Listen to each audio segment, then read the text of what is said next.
Involved. Involved. Involved. Involved.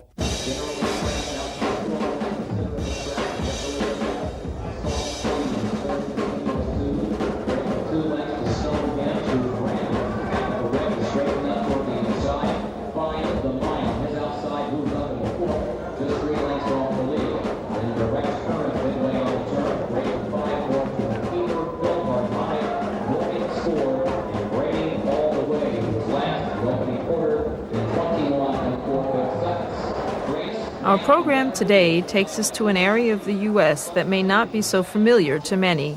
Nevertheless, the people there have a lot to share because they are all very involved in activities and groups in their everyday lives. Today we will spend time with a horse breeder, various kinds of workers, people in a youth group, and a pastor in his church, plus the people they interact with every day in the place where they live and work, in Kentucky.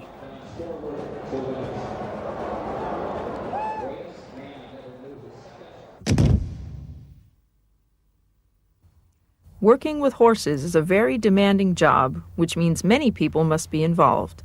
Learn something about a professional stud farm as you listen to some of the people who work there. My name is Josephine Abercrombie, and I live here in Kentucky. I moved here from Texas quite a long time ago, and I raise horses here in Kentucky. And the name of where we are is? You're at Pin Oak Farm in Versailles, Kentucky, and this is the heart of the bluegrass country. Tell us something about your farm. Well, this place that you see was just a farm, a plain farm. People grew crops here. There was nothing but barbed wire fences, no grass, no fences, nothing as it is now, no driveways, nothing. And we bought the farm and have built all the fences and all the roads, the barns, everything. We've done it all here. And it's turned out to be pretty much what we want. And how long have you been here now? I've had this farm now for about 10 or 12 years. I've been in Kentucky for a long time, since 1949, but this particular farm I've had for about 10 years now. And it's turned into a place that I just adore. I don't want to be anywhere else. Can you give us some details about the farm? Well, for instance, we have stallions here. We breed mares. We have 6 stallions, and we've raced one of them ourselves, and the others are horses that stand here that are owned by ourselves and other people. And so we breed mares. That's one thing we do. We have our own mares. We have a band of about 28 or 9 brood mares. We breed those mares. We raise the babies. We break them, as you see here. These are ones that we're breaking out here on the track right now. And we get them ready to go to the racetrack, and we race all of the young horses that we breed. And how many horses do you have here at the moment? Here on the farm, I'd say there are about 100, including the babies and the horses in training, the yearlings and so forth. And why do you think horses and Kentucky are such a wonderful thing? Why did you become involved with this? Well, in the first place, Kentucky is the place to be if you're going to raise horses because of the bluegrass. There's apparently a limestone base under all this wonderful soil, and that is the best sort of atmosphere to raise bluegrass, and that's what horses thrive on. So that's one of the reasons that Kentucky is so special for horses. And the reason I'm here is because way back in the 40s, I used to show horses, and I came here with my father, and we loved it, decided to buy a farm, and we did that. So I've been here ever since. And I'm completely involved with everything that goes on here. I'm involved with the operation, and of course Clifford Barry, the farm manager, does everything, but I'm involved with him as we work through things. You're not coming in. I'm up here to check your legs. Come on. Come on, girl.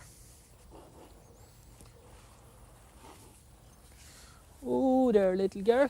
What are you doing? We have stallions here. We breed mares.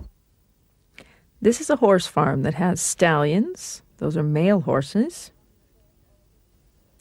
They breed horses. That means they pair horses to produce young animals, in this case, foals. And mares are the word for female horses. We raise the babies. We break them. When you break a horse, you train it the first time for riding. How long will they stay here then? I know they'll stay here till the last mare falls, so probably be about 3 weeks or so. Oh, we'll keep Great Vanessa? Yeah, she's going to stay here. Well, the foal will the stay foal? there. Yeah, we'll get to keep the foal? the mare is going to Broodmare 1, so Well, that's get to good. keep the foal here. So, Is she really sad when they take her away? no, she doesn't mind. She don't doesn't? mind at all. Mm. She's probably glad to be rid of it. I'd say. Yeah, 'cause she throws such a fit, and it's... Yeah. it's No, upsetting. she doesn't make enough milk, so she's got to put it on a nurse mare. That's true. Oh, you think she'll be next? I'd say she'll be next. She'll probably be next. I'd say changing tunes and then this is probably good for ready you, just Philly. go. Come on. Now the guys from the internet. Is this like what we do on the bloodstock research on Yeah. what they give us the runners, the winners Yeah. of our stallions? But the guys that when they were putting in our internet told us that we can do that on ours now. But this is a different program, so just inquire into that. Okay, is this with the? Oh, okay. This is the fellows that did our website. Yeah. Okay, Yeah. Jeff. This is not the guy though. This is not Jeff. No, this is a different guy. But I want to talk to Jeff because he said he can do the same thing. Okay, so Forrest. just ask Jeff about this. Yeah. I was in there this morning, and of course there weren't any horses in there. Just missed the wedding Yeah. of her baby. Yeah. That foal That's- is doing good That's now. a nice foal. Yeah, That's she really had a nice little foal. little temperature there yesterday evening, nothing much, but Dr. Fishback checked her and kind of put her on some antibiotics, just 102 or so, nothing to be too concerned about. But she's doing a whole lot better this morning. Even she's a lot Good. better. So That's great. I know they'll stay here till the last mare falls. So When a mare foals, it's a female horse having a baby. 'Cause she throws such a fit, and... When a person or an animal throws a fit, it's very angry or shocked.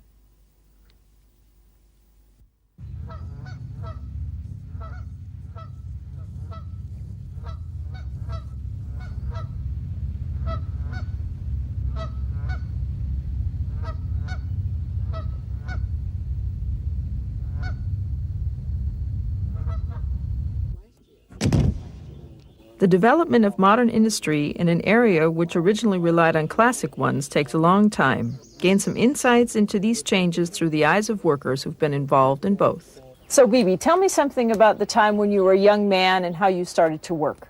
When I come out of service, my dad had got me a job in the mines, and I went to work in 1946 in the coal mine. And did you work together with your father in the mine? I worked under him. He was my boss. Uh-huh. He was a foreman. Okay. And how long did you work in the mines then? Only- From 46 till... I worked about 2.5 years. And then what happened to the mine? In 48, the coal mine started phasing out. So I thought I'd better be getting out of the coal mining business, and so I went to vocational training, took vocational training. And then from there I started doing repair work on vehicles.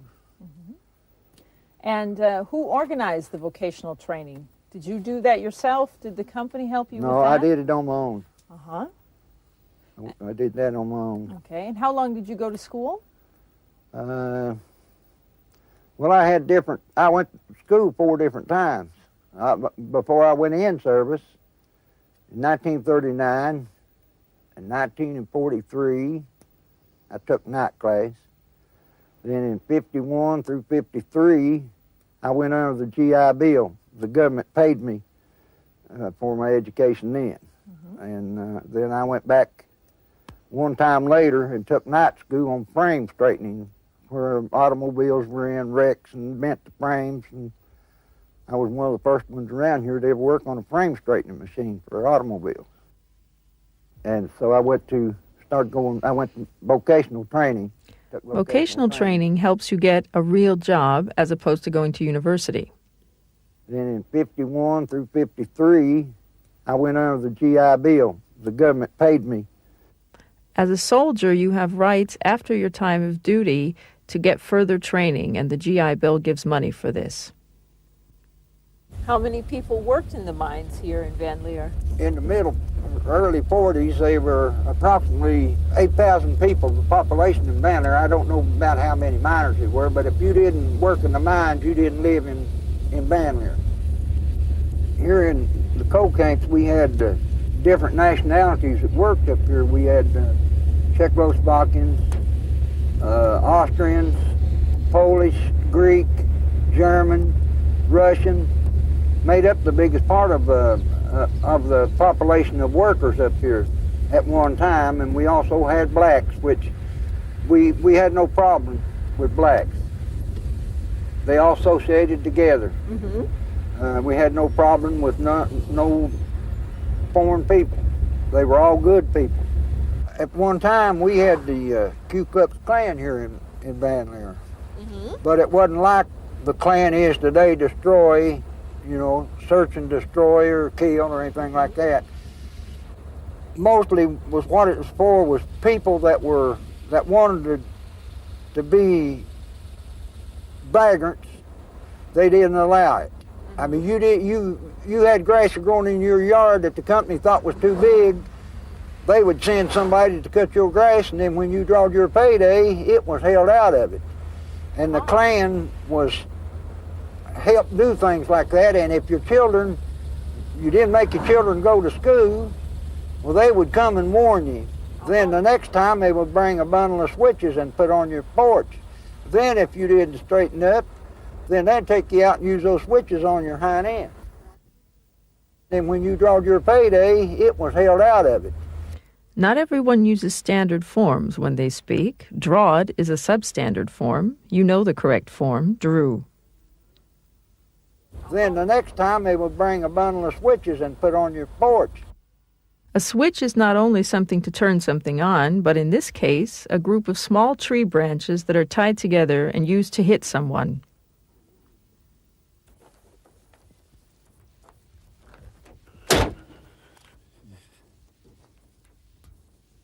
You notice over here is the old drift mouth where we went in to our workplace.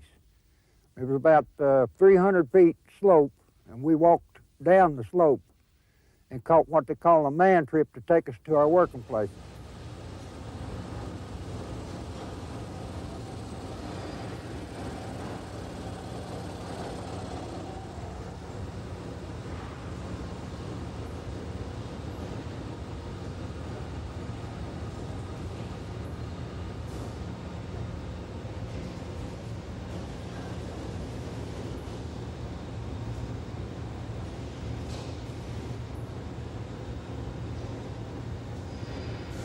I'm Wesley Whitwer. I'm from Paris, Kentucky. I was originally born in Lexington, Kentucky, and I've moved to Bourbon County when I was 3 years old. I was born and raised on a farm. There's nothing that I would enjoy any more than to be able to continue farming and to make a living farming. But due to the economics of the United States as far as agriculture goes, it's really made it tough on the farmer in America. So because of that fact, I decided that I was going to have to do something different than my forefathers and to try to get a job in a factory where I could have a good, solid salary plus insurance and be able to work and continue farming as well on the side. It's like I almost have to have a full-time job to pay for my part-time job at home farming. My name is Charles Northcutt, and I'm maintenance supervisor at Rexroth Pneumatics. When I'm not working here at Rexroth, I'm involved in raising tobacco at home. I raise around 6,000 pounds of tobacco. When I'm not doing that, I'm also involved in giving concealed weapons classes for people that want to carry a concealed weapon. I also involved in, at the time as a police officer part-time, I gave that up after I started to work here at Rexroth about 8 years ago. I'm also involved in giving concealed weapons classes for people that want to carry a concealed weapon. Americans can all have weapons, but must take classes if they cannot be seen. Young People in 4-H, an organization which involves head, heart, hands, and health, are active in several projects, experience their growth in various areas, and listen to their ideas. You walk out, make sure you see all the parts of the area so you understand what's here, and then come together and talk about the practices that need to be done. And when you discuss that among yourself, you come back to us, and one of you will defend, okay, we're going to do this, this, and this, but remember it has to be in a period of a year. Okay? Pick the things that need to be done. So look for food, look for places that they're going to nest, look at the wood lot. Is there anything that needs to be done to the woods? What needs to be done to the pond for mourning doves? Okay? You take this with you. Take a look at the area as you walk out, and then come back after you've got your heads together on that. Okay? Okay. What I've done is sent them out to the field. I've defined the boundaries of the area that they're going to study. So now they have to go out. I've given them one species, the mourning dove, which is a bird that uses fields, uses water, uses woods to nest in, and now they have to put all that knowledge about the species together. Those are buds, aren't they? Yeah, I can see they bloom into buds, and that's like squirrels and...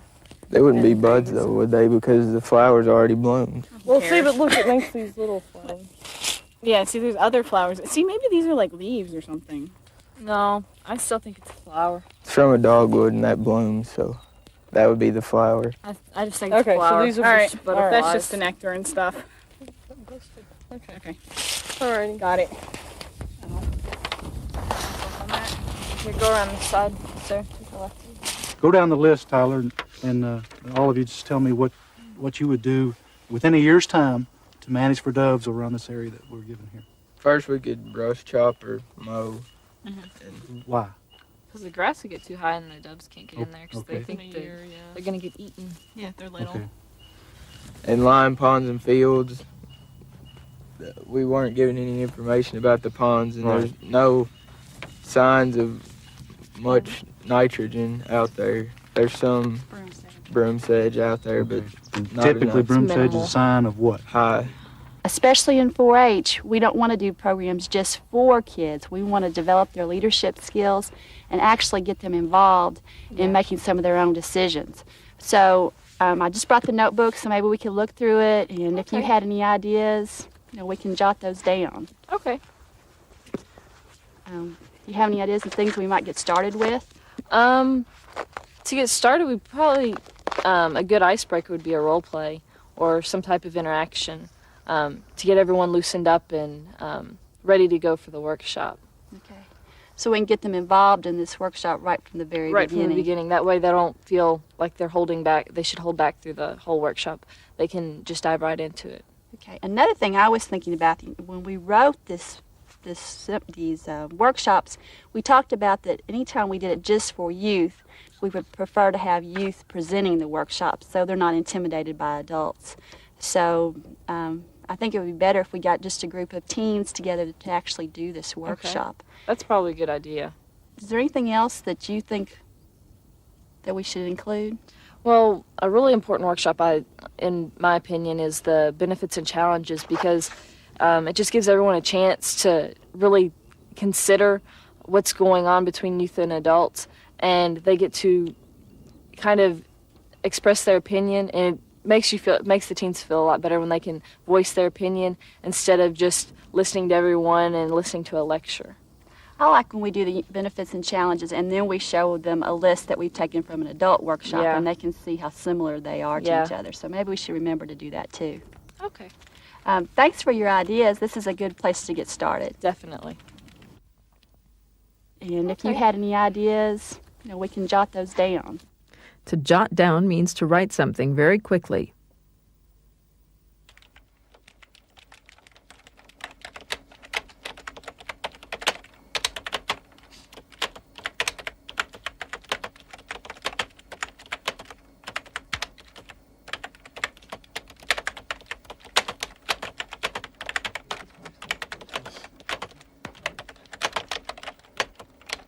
Hello, my name is Edwin Orange, and I'm currently serving as president of Kentucky 4-H. I'm also a member of the National 4-H Technology Corps. I joined the National Technology Corps in April of last year. Technology Corps has many interesting projects going on right now, but one of the most interesting is using Internet Relay Chat to communicate with others around the United States. I recently helped 4-H agents in Kentucky use the Internet Relay Chat to communicate among themselves in planning their national conference, which will be held in November. I also worked with a group of 4-Hers on the Technology Corps to help develop a t-shirt design. These 4-Hers had never met each other before and lived across the United States in different states. But using Internet Relay Chat, they were able to design a t-shirt, post that design to a web page, then email a distributor of t-shirts that designed the t-shirt and printed it, and then they distributed the t-shirt among themselves at National 4-H Conference.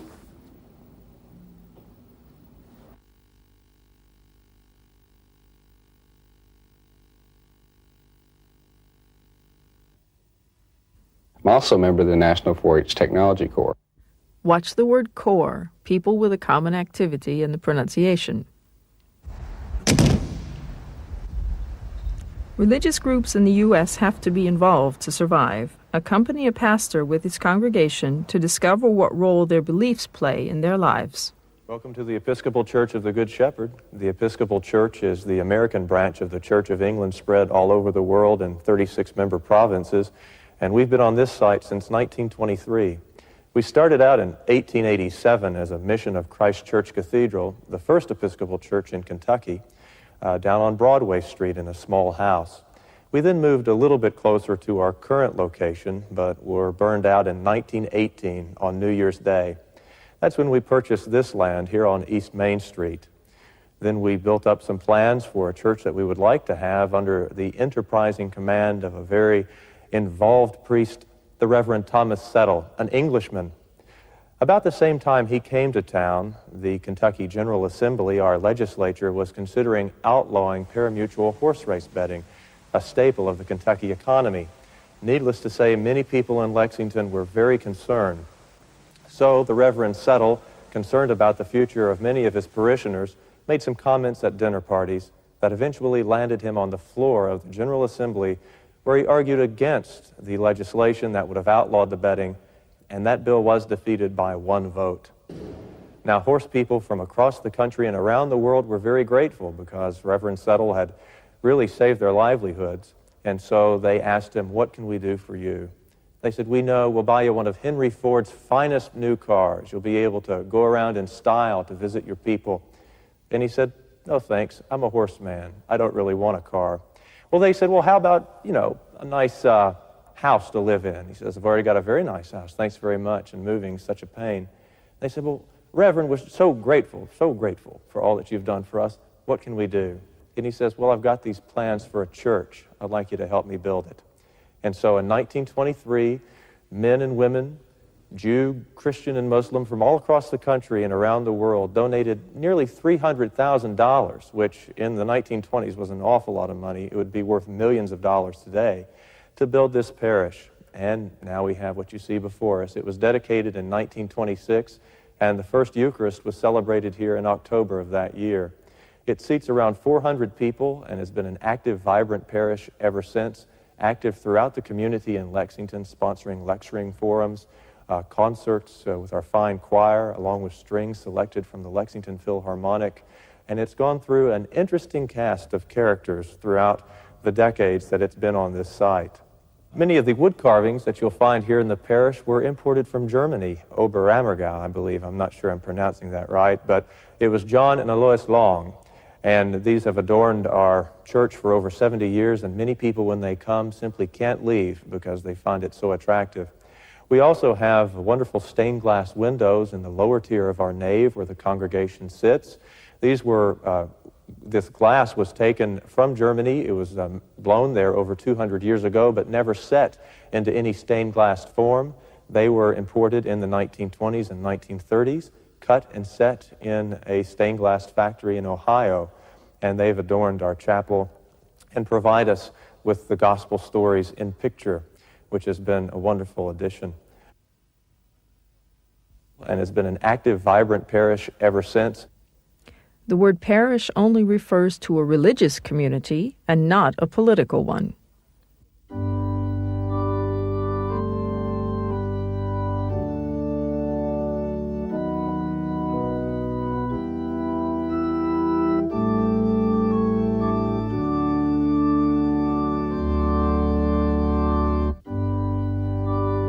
Tonight we're going to talk about a little bit about interpretation. And then after we've done that, we're going to go on to Open Bible, and tonight we'll be covering, starting with chapter 3 and verse 1 and going to chapter 4, verse 6. And we'll continue with the same sort of method we had last week. We're going to read through it all the way through, and you can follow along in your Bibles. Then we'll have an opportunity for some questions and comments. And then we'll talk about the thematic issues that present themselves within the course of the overarching text. After we've done that, we're going to talk about how those issues, how those themes pertain to us personally. And then we're going to broaden the focus out a little bit to talk about how that affects our parishes and our participation in those parishes. And then we're going to go a little bit farther out, and we're going to include our German friends, and how does this affect the world? So for instance, last week in chapter 2, you got a lot of talk about light and dark. Well, where is the darkness in this world, and how can the light penetrate it? What about our parish? What about ourselves? And last week we went from the world to ourselves. This week we're going to reverse the order a little bit. And then if we have enough time, I'd like to ask those who journaled what kind of experience that was. So, without further ado, our first listening exercise, if you'd close your Bibles, is 1 John chapter 3, 11 through 18. I've asked Melanie to read that for us. For this is the message you have heard from the beginning, that we should love one another. We must not be like Cain, who was from the evil one and murdered his brother. And why did he murder him? Because his own deeds were evil, and his brother's righteous. Do not be astonished, brothers and sisters, that the world hates you. You know, we've probably got several different kinds of translations in the room, and translation connotes interpretation, no matter what it is. If it's King James Version, it's going to be written in the worldview of somebody in the 17th century, just like Shakespeare is, because that's a translation, and it involves interpretation. This NRSV has changed the Greek, which just says brother, doesn't say anything about sister, to brother or sister, because we live in a PC world, and it's PC to have brother and sister, you know, which is okay. No big deal. It doesn't radically change the context of the text. Because we live in a PC world, and it's PC to have brother and sister. In this context, PC has nothing to do with computers. PC means politically correct, using terminology so that no one is insulted.